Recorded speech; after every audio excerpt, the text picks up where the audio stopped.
السلام علیکم ورحمۃ اللہ وبرکاتہ۔ دیکھیے لکھا ہوا ہے تحریری مشق، جواب لکھیے۔ سوال ہے ابو نے شہریار کو کیا نصیحت کی تھی؟ اس کا جواب ہے ابو نے شہریار کو سمجھایا تھا کہ ناکامی سے گھبرانا نہیں چاہیے، امید ہی کامیابی کی کنجی ہے۔ ابو نے شہریار کو سمجھایا تھا کہ ناکامی سے گھبرانا نہیں چاہیے، امید ہی کامیابی کی کنجی ہے۔ سوال نمبر 2 ہے، اس تحفے کا شہریار کے ابو پر کیا اثر ہوا؟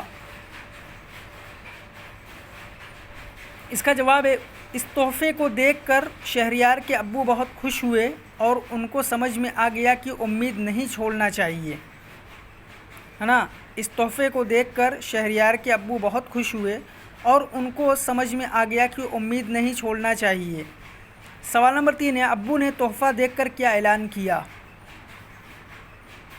اس کا جواب ہے ابو نے تحفہ دیکھ کر اعلان کیا کہ سب لوگ تیار ہو جاؤ، ہم سب کہیں گھومنے چلتے ہیں۔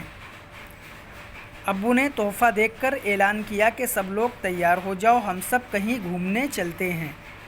اس کے بعد ہے چوتھا سوال، شہریار کے دماغ میں ابو کی کس بات نے گہرا اثر ڈالا؟ اس کا جواب ہے شہریار کے دماغ پر ابو کی سمجھائی بات نے بہت اثر ڈالا۔ ابو نے کہا کہ ناکامی سے گھبرانا نہیں چاہیے، امید ہی کامیابی کی کنجی ہے، تم محنت کرو اور اللہ سے دعا کرو۔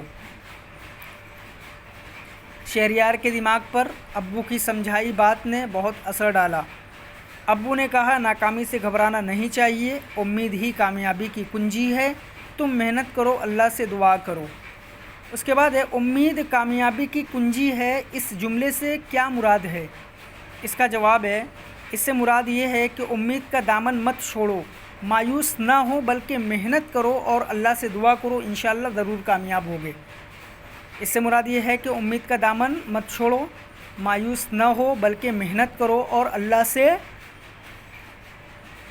دعا کرو، انشاءاللہ ضرور کامیاب ہوگے، ہے نا۔ آپ یہ تمام سوالات اور ان کے جواب بک میں کریے اور فوٹو کلک کر کے ہمیں سینڈ کریے۔